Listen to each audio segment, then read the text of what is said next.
ಇವತ್ತಿನ daily brief episode ಅಲ್ಲಿ ತುಂಬಾ ಇಂಪಾರ್ಟೆಂಟ್ ಆಗಿರೋ ಎರಡು ಟಾಪಿಕ್ಸ್ ಗಳ ಬಗ್ಗೆ ನಾನು ನಿಮ್ಮ ಹತ್ರ ಡಿಸ್ಕಸ್ ಮಾಡ್ತೀನಿ. ಮೊದಲನೇದಾಗಿ, ಇನ್ ಕೇಸ್ ಟ್ರಂಪ್ ಏನಾದ್ರೂ ಚೈನಾ, ಕೆನಡಾ ಮತ್ತೆ ಮೆಕ್ಸಿಕೋ ಮೇಲೆ ಟ್ಯಾರಿಫ್ಸ್ ನ ಹಾಕಿದ್ರೆ ಜಗತ್ತಿನ ಎಕನಾಮಿ ಹೇಗೆ ತೊಂದರೆಗೆ ಸಿಲುಕೋಬಹುದು. ಇದಾದ್ಮೇಲೆ ಇಂಡಿಯಾ 60 ವರ್ಷದ ನಂತರ ನ್ಯೂಕ್ಲಿಯರ್ ಎನರ್ಜಿನ ಪ್ರೈವೇಟ್ ಮತ್ತೆ ಫಾರಿನ್ ಇನ್ವೆಸ್ಟ್ಮೆಂಟ್ ಗೆ ಓಪನ್ ಮಾಡ್ತಿದೆ. ಇದ್ರ ಬಗ್ಗೆ ಡಿಸ್ಕಸ್ ಮಾಡೋಣ. ನಿಮ್ಮೆಲ್ಲರಿಗೂ ಝೀರೋದ ಮಾರುಕಟ್ಟೆಯ ದ ಡೈಲಿ ಬ್ರೀಫ್ ಎಪಿಸೋಡ್ಗೆ ಸ್ವಾಗತ. ಫೈನಾನ್ಷಿಯಲ್ ಮಾರುಕಟ್ಟೆಯಲ್ಲಿ ನಡೆಯುವಂತಹ ದೊಡ್ಡ ಚೇಂಜಸ್ ಬಗ್ಗೆ ನಾನು ನಿಮಗೆ ಸಿಂಪ್ಲಿಫೈ ಮಾಡಿ ಅರ್ಥ ಮಾಡಿಸ್ತೀನಿ. ಇವತ್ತು 4th ಫೆಬ್ರವರಿ ಟ್ಯೂಸ್ಡೇ. ನಾನು ನಿಮ್ಮ ಹೋಸ್ಟ್ ಚಂದನಾ ಗೌಡ.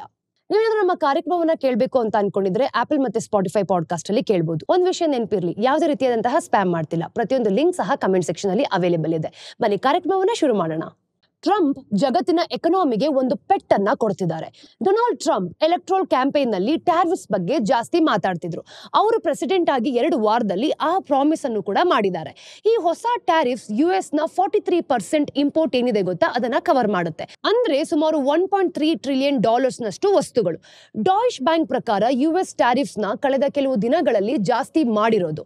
ಅಂದ್ರೆ ಟ್ರಂಪ್ ಮೊದಲ ಟೈಮ್ ಇದ್ದಾಗ ಜಾಸ್ತಿ ಮಾಡಿದ್ದಕ್ಕಿಂತ 5 ಪಟ್ಟು ಜಾಸ್ತಿ ಇದೆ ಅಂತ ಅರ್ಥ. ಇದು ಶುರು ಅಷ್ಟೇ. ಅವರು EU ಮತ್ತೆ BRICS ಈ ದೇಶಗಳ ಮೇಲೂ ಕೂಡ ಟ್ಯಾರಿಫ್ಸ್ ಅನ್ನ ಹಾಕ್ತೀನಿ ಅಂತ ಹೇಳಿದ್ದಾರೆ. ಟ್ರಂಪ್ ಪ್ರೆಸಿಡೆಂಟ್ ಆಗೋಕ್ಕೂ ಮುಂಚೆ ಇದನ್ನ ಹೇಳ್ತಿದ್ರು. ಆದ್ರೆ ಜನರು ಅವರನ್ನ ಬರೀ ಮಾತಾಡ್ತಿದ್ದಾರೆ ಅಷ್ಟೇ ಅಂತ ಅನ್ಕೊಂಡಿದ್ರು. ಆದ್ರೆ ಅದು ಈಗ ನಿಜ ಆಗ್ತಿದೆ. ಅವರು ಎಷ್ಟು ಬೇಗ ಟ್ಯಾರಿಫ್ಸ್ ಅನ್ನ ಹಾಕಿದ್ರು ಮತ್ತೆ ಅದು ಎಷ್ಟು ಸ್ಟ್ರಿಕ್ಟ್ ಆಗಿದೆ ಅಂತ ನೋಡಿ ತುಂಬಾ ಜನ ಆಶ್ಚರ್ಯ ಕೂಡ ಪಡ್ತಿದ್ದಾರೆ. ಮಾರ್ಕೆಟ್ಸ್ ಇದಕ್ಕೆ ಬೇಗ ಏನೋ ರಿಯಾಕ್ಟ್ ಮಾಡ್ತಿದ್ವು. ಎಲ್ಲಾ ಕಡೆ ಸೇಲ್ ಆಗ್ತಿದೆ. ಮತ್ತೆ ಸ್ಟಾಕ್ಸ್ ಆಗಿರ್ಬೋದು, ಕರೆನ್ಸಿಸ್ ಆಗಿರ್ಬೋದು ತುಂಬಾ ಡೌನ್ ಆಗಿದೆ. ಡಾಲರ್ಸ್ ಜಾಸ್ತಿ ಸ್ಟ್ರಾಂಗ್ ಆಗ್ತಿದ್ರು ಅಮೆರಿಕನ್ ಇಂಡೆಕ್ಸ್ ಫ್ಯೂಚರ್ಸ್ ನಾವು ನೋಡಿದಾಗ ಕಮ್ಮಿ ಆಯ್ತು ಅಂತಾನೆ ಹೇಳ್ಬೋದು. ಈಗ ಟ್ಯಾರಿಫ್ಸ್ ಹಾಕಿದ್ಮೇಲೆ ಇದ್ರ ಬಗ್ಗೆ ಹೇಗೆ ಮಾತಾಡಬೇಕು ಮತ್ತು ಇದರ ಇಂಪ್ಯಾಕ್ಟ್ ಏನಿರ್ಬೋದು, ಇದು ತುಂಬಾ ಕಾಂಪ್ಲಿಕೇಟೆಡ್ ಆಗಿದ್ರು ಕೂಡ ನಾನು ಇದ್ರ ಬಗ್ಗೆ 5 ವಿಷಯಗಳ ಜೊತೆಯಲ್ಲಿ ಮಾತಾಡ್ತೀನಿ. 1, ಅಮೆರಿಕನ್ ಕನ್ಸ್ಯೂಮರ್ಸ್ ಮೇಲೆ ಏನ್ ಎಫೆಕ್ಟ್ ಆಗುತ್ತೆ. ಟ್ಯಾರಿಫ್ಸ್ ಇಂದ ಇನ್ಫ್ಲೇಷನ್ ಜಾಸ್ತಿ ಆಗೋದ್ರ ಜೊತೆಗೆ ಈ ಮಾರ್ಗನ್ ಸ್ಟ್ಯಾನ್ಲಿ ಪ್ರಕಾರ US ನಲ್ಲಿ ಇನ್ಫ್ಲೇಷನ್ 2.9% ಇಂದ 3.2% ಜಾಸ್ತಿ ಆಗುತ್ತೆ. ಮತ್ತೆ ಗ್ರೋತ್ ಅನ್ನು ನೋಡಿದಾಗ 1% ಕಮ್ಮಿ ಆಗ್ಬೋದು ಕೂಡ. ಆದ್ರೆ ಇದರ ಫುಲ್ ಇಂಪ್ಯಾಕ್ಟ್ ಅನ್ನು ನೋಡಿದಾಗ ಮಾರ್ಕೆಟ್ ಡೈನಮಿಕ್ಸ್ ಮೇಲೆ ಡಿಪೆಂಡ್ ಆಗಿರುತ್ತೆ. ನೋಡಿ, ಟ್ಯಾರಿಫ್ಸ್ ಒಂದು ಟ್ಯಾಕ್ಸ್ ತರ. ಇಂಪೋರ್ಟ್ಸ್ ಮೇಲೆ ಕನ್ಸ್ಯೂಮರ್ಸ್ ಜಾಸ್ತಿ ದುಡ್ಡು ಕೊಡ್ಬೇಕಾಗತ್ತೆ.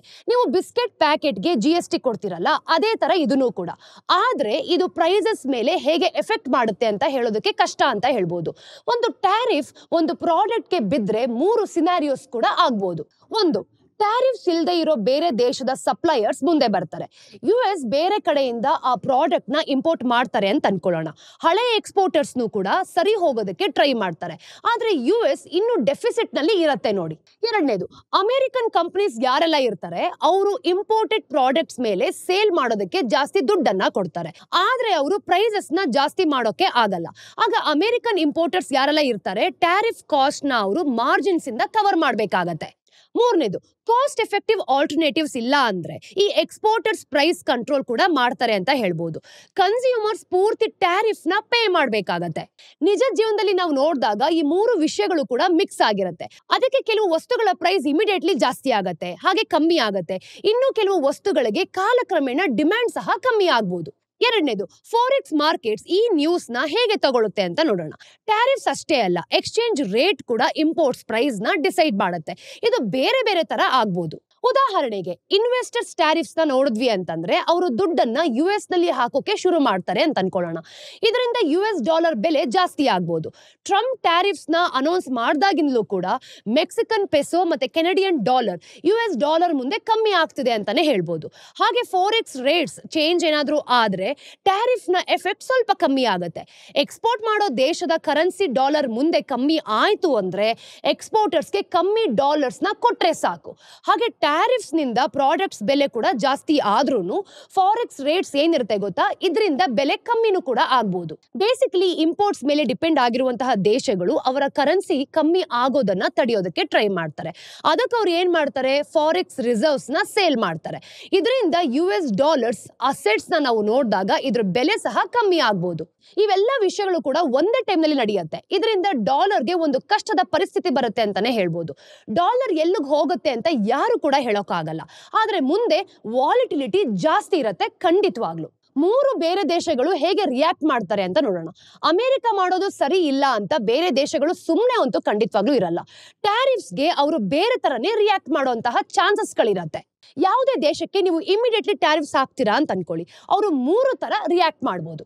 ಒಂದು, ಟ್ರಂಪ್ ಅನ್ಕೊಂಡಿರೋ ಹಾಗೆ ಅಮೆರಿಕ ಜೊತೆ ಡೀಲ್ ಮಾಡೋದಕ್ಕೆ ಟ್ರೈ ಮಾಡ್ಬೋದು. ಎರಡನೇದು, ಸ್ಯಾಂಕ್ಷನ್ಸ್ ಇಂದ ತಪ್ಪಿಸ್ಕೊಳ್ಳೋದಕ್ಕೆ ಬೇರೆ ಸಪ್ಲೈ ಚೈನ್ಸ್ ಅನ್ನ ಯೂಸ್ ಮಾಡ್ಕೊಳ್ತಾರೆ. ಟ್ರಂಪ್ ಮೊದಲು ಸಲ ಸ್ಯಾಂಕ್ಷನ್ಸ್ ಹಾಕಿದಾಗ ಚೈನಾ ತುಂಬಾ ವಸ್ತುಗಳನ್ನ ವಿಯಟ್ನಾಂ ತರ ದೇಶದ ಮೂಲಕ ಕಳಿಸ್ತಿತ್ತು.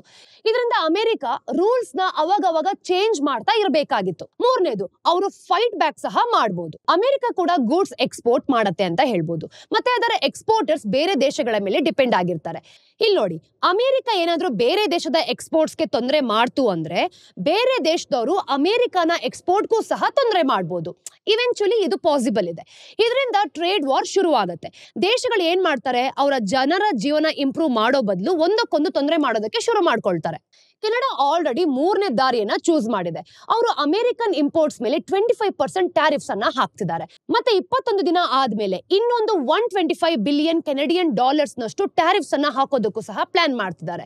ಇನ್ನು ಬ್ರಿಟಿಷ್ ಕೊಲಂಬಿಯಾ ತರ ಜಾಗದಲ್ಲಿ ಟ್ರಂಪ್ಗೆ ವೋಟ್ ಹಾಕಿರೋ ಜನರಿಗೋಸ್ಕರ ಈ ರೆಡ್ ಸ್ಟೇಟ್ಸ್ ಇಂದ ಬಂದಿರುವಂತಹ ಆಲ್ಕೋಹಾಲ್ ನು ಸಹ ಬ್ಯಾನ್ ಮಾಡ್ತಿದ್ದಾರೆ.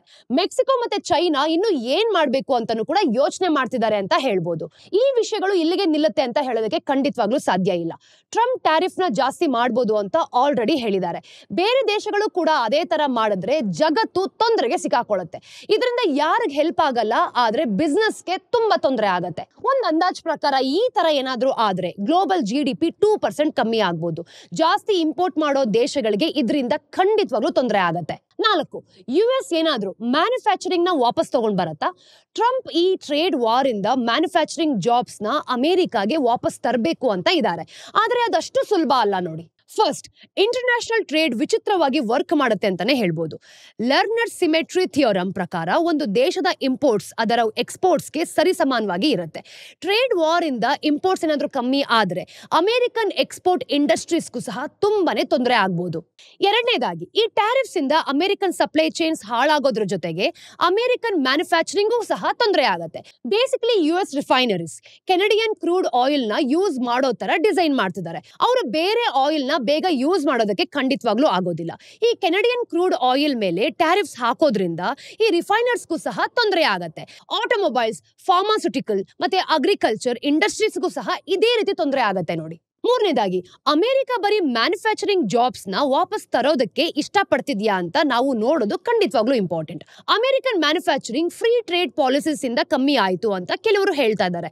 ಹಾಗಾಗಿ ಆ ಪಾಲಿಸೀಸ್ ನ ಚೇಂಜ್ ಮಾಡಿದ್ರೆ ಮ್ಯಾನುಫ್ಯಾಕ್ಚರಿಂಗ್ ಜಾಬ್ಸ್ ವಾಪಸ್ ಬರುತ್ತೆ ಅಂತ ಇವ್ರು ಅನ್ಕೊಂಡಿದ್ದಾರೆ. ಆದ್ರೆ ಅಮೆರಿಕನ್ ಎಕನಾಮಿ ಫ್ಯಾಕ್ಟರಿ ಜಾಬ್ಸ್ ಗಿಂತ ಬೇರೆ ವಿಷಯಗಳ ಮೇಲೆ ಫೋಕಸ್ ಮಾಡ್ತಿದೆ ಅಂತ ಹೇಳ್ಬೋದು.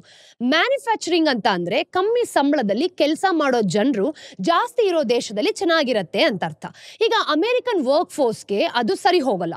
ಅಮೆರಿಕನ್ಸ್ಗೆ ಮ್ಯಾನುಫ್ಯಾಕ್ಚರಿಂಗ್ ಜಾಬ್ಸ್ ಬೇಡ ಅಂದ್ರೆ ಟ್ರಂಪ್ ನ ಪ್ಲಾನ್ ಸರಿ ಹೋಗಲ್ಲ ಅಂತ ಅರ್ಥ. ಬದಲಿಗೆ ಆಟೋಮೇಷನ್ ನ ಜಾಸ್ತಿ ಮಾಡ್ಕೊಳ್ಬಹುದು. ಐದನೇದು, ಅಮೆರಿಕನ್ ಸಾಫ್ಟ್ ಪವರ್ ಮೇಲೆ ಏನ್ ಎಫೆಕ್ಟ್ ಆಗತ್ತೆ? ಟ್ಯಾರಿಫ್ಸ್ ಇಂದ ಅಮೆರಿಕ ಬಗ್ಗೆ ಬೇರೆಯವರ ಅನಿಸಿಕೆ ಚೇಂಜ್ ಆಗ್ಬೋದು. ಅಮೆರಿಕ ಫಾರಿನ್ ಪಾಲಿಸಿನ ನಾವು ನೋಡಿದಾಗ ಇದರಲ್ಲಿ ಸ್ವಲ್ಪ ತಪ್ಪು ಮಾಡಿದ್ರು ಸಹ ರೂಲ್ಸ್ ಬೇಸ್ಡ್ ಎಕನಾಮಿಕ್ ಆರ್ಡರ್ಗೆ ಸಪೋರ್ಟ್ ಮಾಡ್ತಿತ್ತು ಅಂತ ಗೊತ್ತಾಗತ್ತೆ. ಇದು ಅವರ ಗ್ಲೋಬಲ್ ಇನ್ಫ್ಲುಯೆನ್ಸ್ಗೆ ತುಂಬಾ ಹೆಲ್ಪ್ ಮಾಡ್ತಿತ್ತು. ಜಗತ್ನಲ್ಲಿ ಎಲ್ಲರೂ ಸಹ ಅಮೆರಿಕ ರೂಲ್ಸ್ ನ ಫಾಲೋ ಮಾಡುತ್ತೆ ಅಂತ ನಂಬ್ತಿದ್ರು.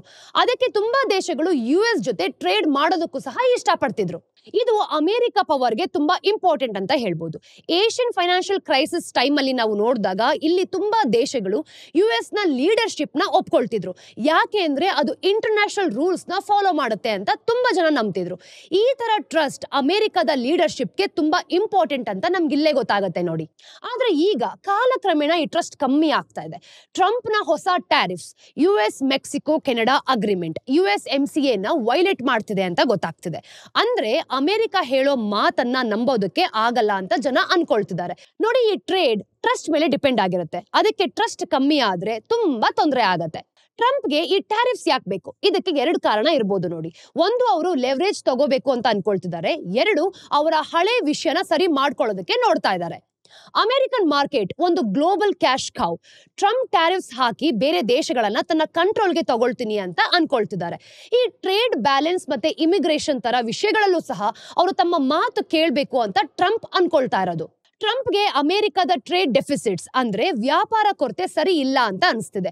ತುಂಬಾ ದೇಶಗಳು ಯುಎಸ್ ಜೊತೆ ಜಾಸ್ತಿ ಗೂಡ್ಸ್ ಮತ್ತೆ ಸರ್ವಿಸಸ್ ಅನ್ನ ಎಕ್ಸ್ಪೋರ್ಟ್ ಮಾಡ್ತಾರೆ, ಮತ್ತೆ ಯುಎಸ್ ಅವ್ರ ಹತ್ರ ಕಮ್ಮಿ ಕೊಂಡ್ಕೊಳ್ತಿದೆ. ಇನ್ನು ಟ್ರಂಪ್ ಪ್ರಕಾರ ಬೇರೆ ದೇಶಗಳು ಅಮೆರಿಕನ ಮೋಸ ಮಾಡ್ತಿದೆ ಅಂತ ಅವ್ರು ಅನ್ಕೊಳ್ತಿದ್ದಾರೆ. ಅದಕ್ಕೆ ಅವರು ಈ ಬ್ಯಾಲೆನ್ಸ್ ನ ಸರಿ ಮಾಡ್ಕೊಳ್ಳೋದಕ್ಕೆ ಟ್ರೈ ಮಾಡ್ತಿರೋದು. ಟ್ರಂಪ್ ಮೊದಲೇ ಟ್ಯಾರಿಫ್ಸ್ ಬಗ್ಗೆ ಮಾತಾಡ್ತಿದ್ರು. ಮೊದಲು ಸಲ ಅವರು ಚೈನಾ ಜೊತೆ ಟ್ರೇಡ್ ವಾರ್ ಮಾಡ್ತಿದ್ರು. ಹಾಗೇನೆ ಅಮೆರಿಕದ ಎಕನಾಮಿ ಜಗತ್ತಿನ ಜೊತೆ ತುಂಬಾ ಕನೆಕ್ಟ್ ಆಗ್ತಿರೋದ್ರಿಂದ ಜನರು ಅವರು ಎಷ್ಟು ದೂರ ಹೋಗ್ತಾರೆ ಅಂತ ಕನ್ಫ್ಯೂಸ್ ಆಗಿದ್ದಾರೆ. ಆದ್ರೆ ಅವರು ಬೇಗನೆ ಟ್ಯಾರಿಫ್ಸ್ ನ ಹಾಕಿದ್ರು. ಮೆಕ್ಸಿಕೋ ಮತ್ತೆ ಕೆನಡಾಯಿಂದ ಬರುವಂತಹ ಇಂಪೋರ್ಟ್ಸ್ ಮೇಲೆ 25% ಟ್ಯಾರಿಫ್ಸ್ ಅನ್ನ ಹಾಕಿದ್ದಾರೆ.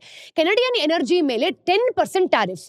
ಅವರು ಇಮಿಗ್ರೆಂಟ್ಸ್ ಮತ್ತೆ ಫೆಂಟನಿಲ್ ತರ ಡ್ರಗ್ಸ್ ನ ಕಂಟ್ರೋಲ್ ಮಾಡೋದಕ್ಕೆ ಟ್ರೈ ಮಾಡ್ತಿದ್ದಾರೆ. ಚೈನಾದಿಂದ ಬರೋ ಎಲ್ಲಾ ಇಂಪೋರ್ಟ್ಸ್ ಮೇಲೆ 10% ಟ್ಯಾರಿಫ್ಸ್ ಅನ್ನ ಹಾಕಿದ್ದಾರೆ ಅಂತ ಹೇಳ್ಬೋದು. ಅವರ ಕ್ಯಾಂಪೇನ್ ನಲ್ಲಿ ನಾವು ನೋಡಿದಾಗ ಸರಿ ಸುಮಾರು 60% ವರೆಗೂ ಟ್ಯಾರಿಫ್ಸ್ ಹಾಕ್ತೀನಿ ಅಂತ ಹೇಳಿದ್ರು. ಈ ಟ್ಯಾರಿಫ್ಸ್ ಏನಿದೆ ಅಲ್ವಾ, ಆಲ್ರೆಡಿ ಇರುವಂತಹ ಟ್ಯಾರಿಫ್ಸ್ ಜೊತೆ ಸೇರ್ಕೊಳ್ಳುತ್ತೆ. ಟ್ರಂಪ್ ಚಿಕ್ಕ ಚಿಕ್ಕ ವಿಷಯಗಳಲ್ಲೂ ಟ್ಯಾರಿಫ್ಸ್ ಬಗ್ಗೆ ಮಾತಾಡ್ತಿದ್ದಾರೆ. ಕೊಲಂಬಿಯಾ ಯುಎಸ್ ಇಂದ ವಾಪಸ್ ಬಂದಿರೋ ಜನನ ವಾಪಸ್ ತಗೊಳ್ತಿಲ್ಲ ಅಂದ್ರೆ ಅವರು ಟ್ಯಾರಿಫ್ಸ್ ಮತ್ತೆ ವೀಸಾ ಸ್ಯಾಂಕ್ಷನ್ಸ್ ನ ಹಾಕ್ತೀವಿ ಅಂತ ಬೆದರಿಕೆ ಹಾಕಿದ್ರು. ಇದೆಲ್ಲ ಆದ್ಮೇಲೆ ಕೊಲಂಬಿಯಾ ಒಂದೇ ಗಂಟೆಯಲ್ಲಿ ಒಪ್ಕೊಳ್ತು ಗೊತ್ತಾ. ಟ್ರಂಪ್ ಏನಾದ್ರೂ ಈ ರೀತಿ ಟ್ಯಾರಿಫ್ಸ್ ಅನ್ನ ಹಾಕೊಳ್ತಾ ಹೋದ್ರೆ ಮುಂದಿನ ದಿನಗಳಲ್ಲಿ ಎಲ್ಲಾ ದೇಶಗಳ ಎಕನಾಮಿ ಏನಿದೆ ಅಲ್ವಾ, ಇದು ಖಂಡಿತವಾಗ್ಲೂ ಕಷ್ಟದಲ್ಲಿ ಸಿಕ್ಕಾಕೊಳ್ಳುತ್ತೆ. ಈಗ ಮುಂದಿನ ಸ್ಟೋರಿಯಲ್ಲಿ ಬಡ್ಜೆಟ್ ನ ಅತಿ ದೊಡ್ಡ ವಿಷಯದ ಬಗ್ಗೆ ಮಾತಾಡೋಣ. ರೀಸೆಂಟ್ ಬಡ್ಜೆಟ್ ಅನೌನ್ಸ್ಮೆಂಟ್ ನಲ್ಲಿ ಇಂಡಿಯನ್ ಗವರ್ಮೆಂಟ್ 2 ಮೇನ್ ಕಾನೂನುಗಳನ್ನ ಚೇಂಜ್ ಮಾಡೋದಕ್ಕೆ ಪ್ಲಾನ್ ಮಾಡ್ತಿದೆ. 1962ರ ಅಟೋಮಿಕ್ ಎನರ್ಜಿ ಆಕ್ಟ್ ಮತ್ತೆ 2010ರ civil liability for nuclear damage act CLNDA. ಈ ಚೇಂಜಸ್ ಇಂದ ನ್ಯೂಕ್ಲಿಯರ್ ಪವರ್ ಇಂಡಸ್ಟ್ರಿಯಲ್ಲಿ ಪ್ರೈವೇಟ್ ಮತ್ತೆ ಫಾರಿನ್ ಇನ್ವೆಸ್ಟ್ಮೆಂಟ್ ಅನ್ನ ಅಲೋ ಮಾಡ್ತಾರೆ. ಈ ಸೆಕ್ಟರ್ ನಾವು ನೋಡಿದಾಗ 60 ವರ್ಷದಿಂದ ಗವರ್ಮೆಂಟ್ ಕಂಟ್ರೋಲ್ ಅಲ್ಲಿ ಇತ್ತು. ಫೈನಾನ್ಸ್ ಮಿನಿಸ್ಟರ್ ನಿರ್ಮಲಾ ಸೀತಾರಾಮನ್ ಅವರ ಒಂದು ಬಡ್ಜೆಟ್ ಸ್ಪೀಚ್ ನಲ್ಲಿ ಈ ಚೇಂಜ್ ಇಂಡಿಯಾದ ಒಂದು ಲಾಂಗ್ ಟರ್ಮ್ ಎನರ್ಜಿ ಸ್ಟ್ರಾಟಜಿಗೆ ತುಂಬಾ ಮುಖ್ಯ. ಹಾಗೆ 2047ರ ಹೊತ್ತಿಗೆ 100 ಗಿಗಾವಾಟ್ GW ಅಂದ್ರೆ ನ್ಯೂಕ್ಲಿಯರ್ ಪವರ್ ನ ಡೆವಲಪ್ ಮಾಡಬೇಕು ಅಂತ ಗುರಿಯಾಗಿ ಇಟ್ಕೊಂಡಿದ್ದಾರೆ. ಇದ್ರ ಜೊತೆ ಸರ್ಕಾರ ಒಂದು ನ್ಯೂಕ್ಲಿಯರ್ ಎನರ್ಜಿ ಮಿಷನ್ ನ ಲಾಂಚ್ ಮಾಡೋದಕ್ಕೂ ಸಹ ಪ್ಲಾನ್ ಮಾಡ್ತಿದೆ. ಅದಕ್ಕೆ 20,000 ಕೋಟಿ ರೂಪಾಯಿ ಸಹ ಕೊಡ್ತಿದ್ದಾರೆ. ಇದರಿಂದ ಸ್ಮಾಲ್ ಮಾಡ್ಯುಲರ್ ರಿಯಾಕ್ಟರ್ಸ್ SMRs ಅಂತ ಏನ್ ಕರಿತೀವಿ ಗೊತ್ತಾ, ಇದ್ರ ತರ ಹೊಸ ರಿಯಾಕ್ಟರ್ ಪ್ರಾಜೆಕ್ಟ್ಸ್ಗೂ ಸಹ ಫಂಡ್ ಮಾಡ್ತಾರೆ. ಇದು ನೋಡೋದಕ್ಕೆ ಒಂದು ಪಾಲಿಸಿ ಚೇಂಜ್ ತರ ಕಾಣಿಸಿದ್ರು ಸಹ ಇದು ತುಂಬಾ ದೊಡ್ಡ ವಿಷಯ ಅಂತಾನೆ ಹೇಳ್ಬೋದು. ಇದ್ರ ಬಗ್ಗೆ ತಿಳ್ಕೊಳ್ಳೋದಕ್ಕೆ ನಾವು ಸ್ವಲ್ಪ ಹಿಂದೆ ಹೋಗ್ಬಿಟ್ಟು ಬರೋಣ. ಈಗ ನಾನು ಹೇಳಕ್ ಹೊರಟಿರೋದು 2006ನೇ ವರ್ಷದ ಜರ್ನಿ ಬಗ್ಗೆ. ಇದರ ಇಂಪಾರ್ಟೆನ್ಸ್ ತಿಳ್ಕೊಳ್ಬೇಕು ಅಂತಂದ್ರೆ ಕೋಲ್ಡ್ ವಾರ್ ಟೈಮ್ಗೆ ಹೋಗ್ಬಿಟ್ಟು ಬರೋಣ. ಆಗ ನ್ಯೂಕ್ಲಿಯರ್ ಟೆಕ್ನಾಲಜಿ ಮತ್ತೆ ವೆಪನ್ಸ್ ನ ಗ್ಲೋಬಲ್ ಪವರ್ಸ್ ಕಂಟ್ರೋಲ್ ಮಾಡ್ತಿದ್ರು. 1968ರಲ್ಲಿ ನಾವು ನೋಡಿದಾಗ ಯುನೈಟೆಡ್ ಸ್ಟೇಟ್ಸ್ ಆಗಿರ್ಬೋದು, ರಷ್ಯಾ, ಚೈನಾ, ಫ್ರಾನ್ಸ್ ಮತ್ತೆ ಯುನೈಟೆಡ್ ಕಿಂಗ್ಡಮ್ ನ್ಯೂಕ್ಲಿಯರ್ ನಾನ್ ಪ್ರೊಲಿಫರೇಷನ್ ಟ್ರೀಟಿ ಅಂದ್ರೆ NPT ಅಂತ ಏನ್ ಕರಿತೀವಿ ಗೊತ್ತಾ, ಇದಕ್ಕೆ ಸೈನ್ ಮಾಡಿದ್ರು. ಈ 5 ದೇಶಗಳನ್ನ ನ್ಯೂಕ್ಲಿಯರ್ ಪವರ್ಸ್ ಅಂತ ರೆಕಗ್ನೈಸ್ ಕೂಡ ಮಾಡಿದ್ರು. ಮತ್ತೆ ಬೇರೆ ದೇಶಗಳು ನ್ಯೂಕ್ಲಿಯರ್ ವೆಪನ್ಸ್ ನ ಬಿಟ್ಟು ಈ ಪೀಸ್ಫುಲ್ ನ್ಯೂಕ್ಲಿಯರ್ ಟೆಕ್ನಾಲಜಿನ ಯೂಸ್ ಮಾಡಬೇಕು ಅಂತಾನೂ ಕೂಡ ಹೇಳಿದ್ರು. ಇಂಡಿಯಾ ಮತ್ತೆ ಯುನೈಟೆಡ್ ಸ್ಟೇಟ್ಸ್ ಮಧ್ಯೆ ಕೋಲ್ಡ್ ವಾರ್ ಟೈಮ್ ನಲ್ಲಿ ಬೇಕಾದಷ್ಟು ಸಮಸ್ಯೆಗಳಿತ್ತು. ಯಾಕೆ ಅಂದ್ರೆ ಇಂಡಿಯಾ ನ್ಯೂಕ್ಲಿಯರ್ ನಾನ್ ಪ್ರೊಲಿಫರೇಷನ್ ಟ್ರೀಟಿ ಅಂದ್ರೆ NPTಗೆ ಸೈನ್ ಮಾಡೋದಕ್ಕೆ ರೆಡಿ ಇರಲಿಲ್ಲ. ಇಂಡಿಯಾ ಈ ಟ್ರೀಟಿನ ಸರಿಯಾಗಿ ಮಾಡ್ತಾನೂ ಕೂಡ ಇರಲಿಲ್ಲ ಅಂತ ಅನ್ಕೊಂಡಿತ್ತು. ಈ ಟ್ರೀಟಿ ಕೆಲವು ದೇಶಗಳಿಗೆ ಮಾತ್ರ ನ್ಯೂಕ್ಲಿಯರ್ ವೆಪನ್ಸ್ ನ ಇಟ್ಕೊಳ್ಳೋದಕ್ಕೆ ಪರ್ಮಿಷನ್ ಕೊಟ್ಟಿತ್ತು. ಇಂಡಿಯಾಗೆ ಚೈನಾ ಇಂದ ತುಂಬಾ ಸೆಕ್ಯೂರಿಟಿ ಥ್ರೆಟ್ ಸಹ ಇತ್ತು. ಇನ್ನು ಚೈನಾ ಏನ್ ಮಾಡಿತ್ತು, 1964ರಲ್ಲಿ ಅವರ ಮೊದಲ ನ್ಯೂಕ್ಲಿಯರ್ ವೆಪನ್ಸ್ ನ ಟೆಸ್ಟ್ ಮಾಡಿತ್ತು. ಇನ್ನು 1919ರಲ್ಲಿ ನೋಡಿದಾಗ ಪಾಕಿಸ್ತಾನ್ ಕೂಡ ನ್ಯೂಕ್ಲಿಯರ್ ಪವರ್ ಆಯಿತು. ಇನ್ನೊಂದ್ ಕಡೆ ನೋಡಿದಾಗ ಇಂಡಿಯಾ ತನ್ನ ಸ್ಟ್ರಾಟಜಿಕ್ ಆಟೋನಾಮಿನ ಕಾಪಾಡ್ಕೊಳ್ಳೋದಕ್ಕೆ ನ್ಯೂಕ್ಲಿಯರ್ ಪ್ರೋಗ್ರಾಮ್ ನ ಶುರು ಮಾಡಿಕೊಂಡು 1974ರಲ್ಲಿ ಪೋಖ್ರಾನ್ ನಲ್ಲಿ ಟೆಸ್ಟ್ ಮಾಡ್ತು. ಇನ್ನು 1998ರಲ್ಲಿ ಪೋಖ್ರಾನ್ 2 ನಲ್ಲಿ ಟೆಸ್ಟ್ ಮಾಡಿದ್ಮೇಲೆ US ಪ್ರೆಸಿಡೆಂಟ್ ಬಿಲ್ ಕ್ಲಿಂಟನ್ ತುಂಬಾ ಸ್ಯಾಂಕ್ಷನ್ಸ್ ಅನ್ನ ಹಾಕಿದ್ರು. ಅಂದ್ರೆ ಎಕನಾಮಿಕ್ ಮತ್ತೆ ಮಿಲಿಟರಿ ಏಡ್ ನ ಕಟ್ ಮಾಡಿದ್ರು ಅಂತ ಅರ್ಥ. ಲೋನ್ಸ್ ನ ಫ್ರೀ ಸಹ ಮಾಡಿದ್ರು. ಮತ್ತೆ ಅಮೆರಿಕನ್ ಏರೋಸ್ಪೇಸ್ ಟೆಕ್ನಾಲಜಿ ಆಗಿರ್ಬೋದು, ಯುರೇನಿಯಂ ನ ಎಕ್ಸ್ಪೋರ್ಟ್ ಮಾಡೋದು ಸಹ ಬ್ಯಾನ್ ಮಾಡಿದ್ರು. ಅಂದ್ರೆ 2000ರಲ್ಲಿ ಈ ಜಿಯೋ ಪಾಲಿಟಿಕ್ಸ್ ಚೇಂಜ್ ಆಯ್ತು ಅಂತಾನೆ ಹೇಳ್ಬೋದು. ಇನ್ನು 2008ರಲ್ಲಿ ನೋಡಿದಾಗ India US civil nuclear agreement ಇಂದ ಪ್ರಾಬ್ಲಮ್ಸ್ ಕೂಡ ಕಮ್ಮಿ ಆಯ್ತು. ಇಂಡಿಯಾ NPTಗೆ ಸೈನ್ ಮಾಡದೇ ಇದ್ರೂ ಕೂಡ ಸಿವಿಲಿಯನ್ ನ್ಯೂಕ್ಲಿಯರ್ ಟೆಕ್ನಾಲಜಿನ ಯೂಸ್ ಮಾಡೋದಕ್ಕೆ ಪರ್ಮಿಷನ್ ಸಿಕ್ತು. ಇನ್ನು US ಇಂಡಿಯಾ ಚೈನಾ ಬೆಳೆಯುತ್ತಿರುವಂತಹ ಒಂದು ಇನ್ಫ್ಲುಯೆನ್ಸ್ಗೆ ಒಂದು ಕೌಂಟರ್ ತರ ಯೂಸ್ ಮಾಡೋದಕ್ಕೂ ಸಹ ನೋಡ್ತಿತ್ತು. ಅದಕ್ಕೆ 2008ರಲ್ಲಿ India US civil nuclear agreement ನ ಅಪ್ರೂವ್ ಸಹ ಮಾಡಿದ್ರು. ಈ ಅಗ್ರಿಮೆಂಟ್ ತುಂಬಾ ಇಂಪಾರ್ಟೆಂಟ್ ಆಗಿತ್ತು ಕೂಡ. ಇಂಡಿಯಾ NPTಗೆ ಸೈನ್ ಮಾಡದೇ ಇದ್ರು US ಮತ್ತೆ ಬೇರೆ ದೇಶಗಳು ನ್ಯೂಕ್ಲಿಯರ್ ಟ್ರೇಡ್ ಮೇಲೆ ಇದ್ದಂತಹ ರಿಸ್ಟ್ರಿಕ್ಷನ್ಸ್ ನ ತೆಗೆದ್ರು. ಇಂಡಿಯಾ ಸಿವಿಲ್ ಮತ್ತೆ ಮಿಲಿಟರಿ ನ್ಯೂಕ್ಲಿಯರ್ ಪ್ರೋಗ್ರಾಮ್ಸ್ ನ ಬೇರೆ ಬೇರೆ ತರ ಮಾಡ್ತೀವಿ ಅಂತಾನು ಕೂಡ ಹೇಳಿದ್ರು. ಮತ್ತೆ international atomic energy agency IAEA ಅಂತ ಏನ್ ಹೇಳ್ತೀವಿ ಗೊತ್ತಾ, ನಮ್ಮ ಸಿವಿಲಿಯನ್ ರಿಯಾಕ್ಟರ್ಸ್ ನ ಇನ್ಸ್ಪೆಕ್ಟ್ ಮಾಡಬಹುದು ಅಂತಾನು ಕೂಡ ಒಪ್ಕೊಳ್ತು. ಈ ಡೀಲ್ ಇಂದ ಎರಡೂ ದೇಶಗಳಿಗೂ ಲಾಭ ಆಯ್ತು. ಮತ್ತೆ ಇಂಡಿಯಾ ಗ್ಲೋಬಲ್ ನ್ಯೂಕ್ಲಿಯರ್ ಮಾರ್ಕೆಟ್ಗೆ ಎಂಟ್ರಿ ಸಹ ಕೊಡ್ತು ನೋಡಿ. 2006ರ ಈ ಡೀಲ್ ಇಂದ ನ್ಯೂಕ್ಲಿಯರ್ ಇಂಡಸ್ಟ್ರಿ ಅವರಿಗೆ ತುಂಬಾನೇ ಖುಷಿ ಆಯ್ತು. ಅರೇವಾ, ಫ್ರಾನ್ಸ್, ವೆಸ್ಟಿಂಗ್ ಹೌಸ್, US ಮತ್ತೆ ಹಿಟಾಚಿ ಜಪಾನ್ ತರ ಕಂಪನಿಗಳು ಇಂಡಿಯಾದಲ್ಲಿ ದೊಡ್ಡ ರಿಯಾಕ್ಟರ್ಸ್ ನ ಬಿಲ್ಡ್ ಮಾಡೋದಕ್ಕೂ ಸಹ ಇಷ್ಟಪಟ್ಟಿದ್ರು.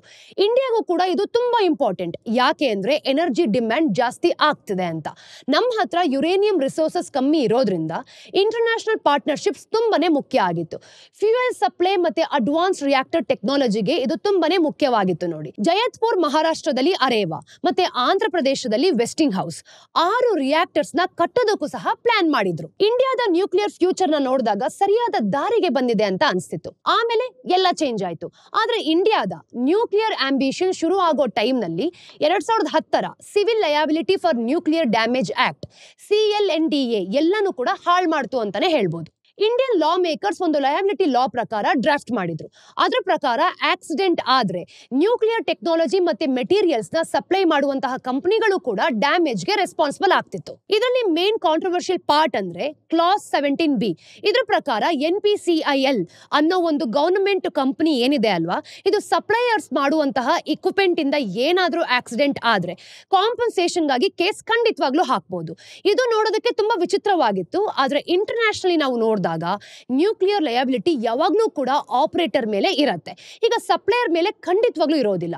ಸಪ್ಲೈಯರ್ಸ್ ಟೆಕ್ನಾಲಜಿ, ಇಕ್ವಿಪ್ಮೆಂಟ್ ಮತ್ತೆ ಫ್ಯೂಯಲ್ ನ ಕೊಡ್ತಾರೆ. ಆದ್ರೆ ಅವರ ಆಪರೇಷನ್ಸ್ ಮತ್ತೆ ಸೇಫ್ಟಿ ರೂಲ್ಸ್ ಅಲ್ಲಿ ಕಂಟ್ರೋಲ್ ಇರಲ್ಲ. ಶೆರ್ನೋಬಿಲ್ ಅಥವಾ ಫುಕುಶಿಮಾ ತರ ಆಕ್ಸಿಡೆಂಟ್ ಆಗೋದು ಕಾಂಪ್ಲೆಕ್ಸ್ ಸಿಸ್ಟಮ್ ಮತ್ತೆ ಹ್ಯೂಮನ್ ಎರರ್ಸ್ ಇಂದ ಅಂತ ಹೇಳ್ತಾರೆ.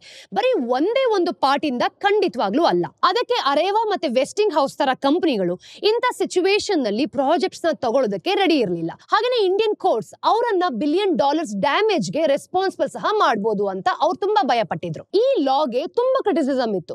ಇಂಡಸ್ಟ್ರಿ ಎಕ್ಸ್ಪರ್ಟ್ಸ್ ಇದನ್ನ convention on supplementary compensation for nuclear damage CSC ಅಂತಾನು ಕೂಡ ಹೇಳ್ತಿದ್ರು. ಇದನ್ನ ನಾವು ನೋಡಿದಾಗ ಈ ತರ ಇಂಟರ್ನ್ಯಾಷನಲ್ ಅಗ್ರಿಮೆಂಟ್ಸ್ ನ ವೈಲೇಟ್ ಮಾಡುತ್ತೆ ಅಂತ ಖಂಡಿತವಾಗ್ಲೂ ವಾದ ಮಾಡಿದ್ರು.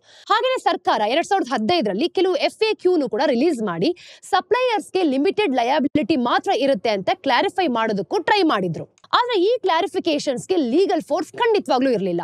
ಅದಕ್ಕೆ ಫಾರಿನ್ ಇನ್ವೆಸ್ಟರ್ಸ್ ಗೆ ನಂಬಿಕೆ ಸಹ ಬರಲಿಲ್ಲ. ಮುಂದಿನ 10 ವರ್ಷಗಳಲ್ಲಿ ನಾವು ನೋಡಿದಾಗ ಇಂಡಿಯಾದ ನ್ಯೂಕ್ಲಿಯರ್ ಸೆಕ್ಟರ್ ಬೆಳೆಯೋದು ಕೂಡ ನಿಂತು ಹೋಯ್ತು ಅಂತಾನೆ ಹೇಳ್ಬೋದು. ಅಂದ್ರೆ ಕಂಪ್ಲೀಟ್ಲಿ ಸ್ಲೋ ಡೌನ್ ಆಯ್ತು. ಇನ್ನು 2010ರಿಂದ 2025ವರೆಗೂ ಕೂಡ ಇಂಡಿಯಾ ನ್ಯೂಕ್ಲಿಯರ್ ಕೆಪಾಸಿಟಿನ ಜಾಸ್ತಿ ಮಾಡೋದಕ್ಕೆ ಕಷ್ಟಪಡ್ತಿತ್ತು.